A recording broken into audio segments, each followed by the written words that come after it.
When your stock drops $20 a share, it's easy to panic, but that's not my style. This week, I had a covered call go in the money on TROW price and a cash secured put finish out of the money. Before rolling the call, I went back through my original trade plan, reviewed every step in my trade log, and made a strategic decision that could turn this position around.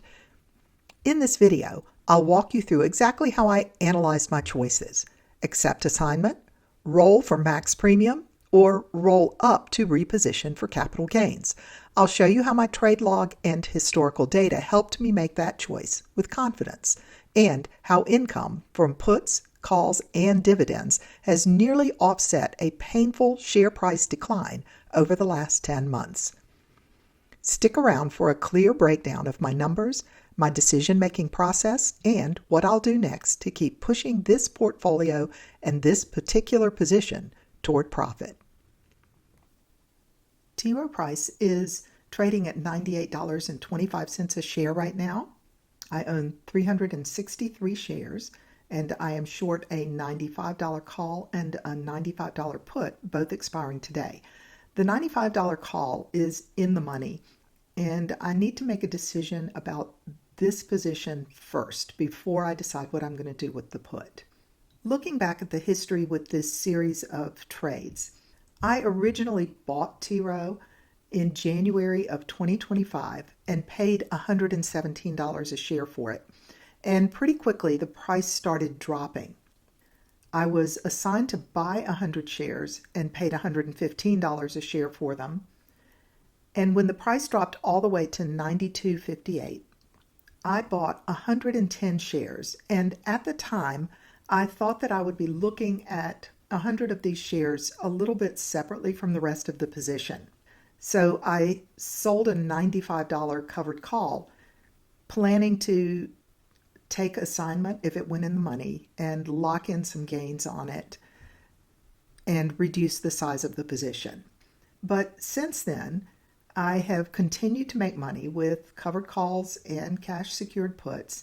I've received a cash dividend payment of $457, and I picked up another 3 shares at $107 a piece. Oh, and I got another cash dividend payment of $461. So at this point, when I add everything up, my adjusted cost per share is down to $102.58. If you're wondering how I make decisions like this, whether to accept assignment, roll straight out, or roll up, it all comes down to the trade log. I track every move, every premium, and every dividend. That running record helped me see that I've nearly offset a $20 drop in TROW share price over 10 months. You can get a copy of the same trade log I use on my website. With a dividend upcoming and with premiums available from the options trading, I actually think I can bring all of my positions above my break even. So rather than letting these shares go at $95 a share, I think I'm going to try to roll this covered call up to at least $100 a share. Even if I have to go out pretty far in time, I think this would be the best move for today. Because the share price is at $98.37, $3.37 a share of this covered call value is intrinsic value. So I'm definitely going to have to pay that back. And right now I can see it's going to cost me about $355 to close this call. If I roll it out to December 19th, keeping the same strike price, I see an offer of $460. If I roll it up to 100, I can only bring in $180. And that would not be enough to generate a net credit. So let's look out to January. Here there's an offer of $285 for the $100 call. And if I go all the way out to February, I see an offer of $410. Because I like the position and I want to hold on to the shares, and I particularly like the dividend, which is, let's look at it. The yield right now is 5.16%. The next dividend payment will be $1.27 a share, and the ex-dividend date is going to be on December 15th. I think I'm going to roll this out all the way to February so I can generate a net credit and increase the strike price by $5 a share. So I know that was a lot of thinking, but I just wanted you to understand why I was making the decision I'm making. All right, so I'm going to this covered call, and I'm going to roll it all the way out to February. And I'm going to increase the strike price to $100. I'm going to ask for a price right here at the midpoint of 85 cents a share. Actually, I really do want to make sure it gets filled, so I'm going to lower my ask to 78. And that one filled right away. If I check the price, I can see that I actually got 80 cents a share. So let's put that on the spreadsheet.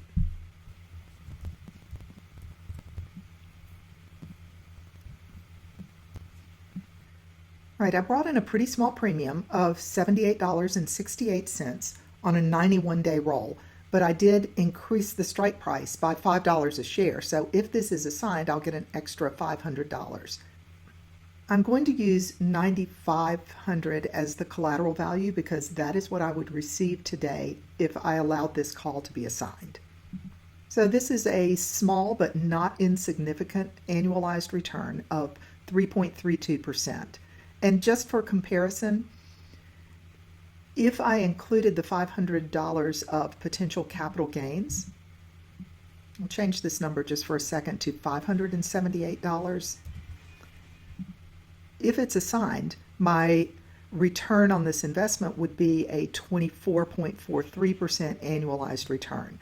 Now that's of course only if it's assigned, but I'll take that extra $500 off here because I didn't actually receive it. That's just potential gain.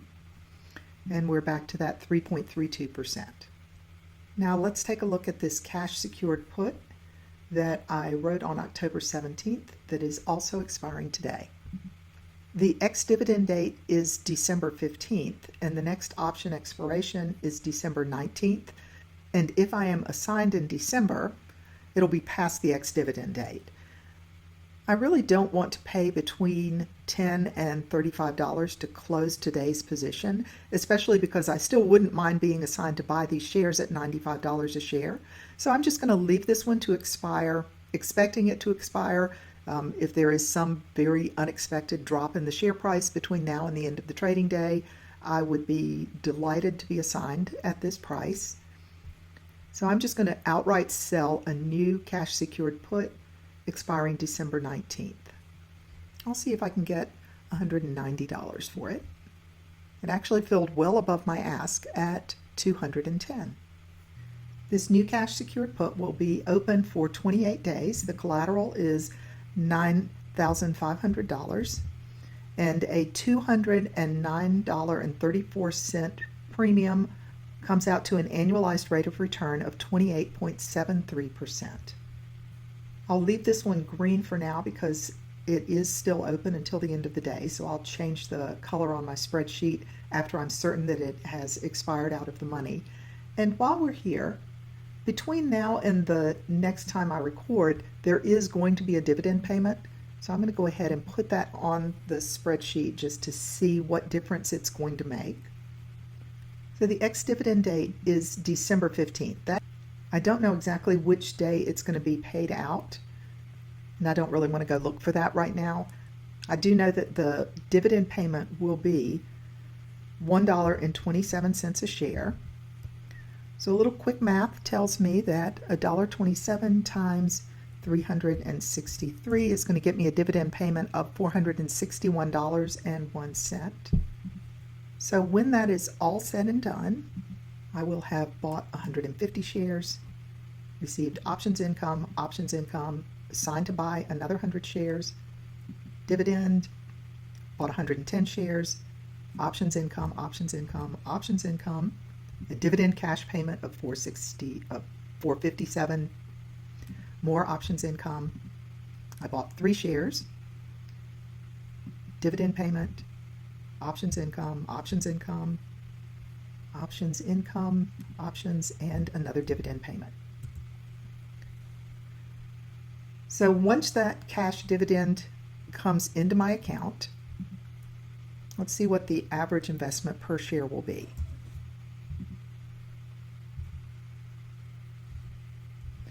Divide it by 363, and my adjusted cost per share at that point will be $100.51. So I'm very close to having this covered call be above my break-even point.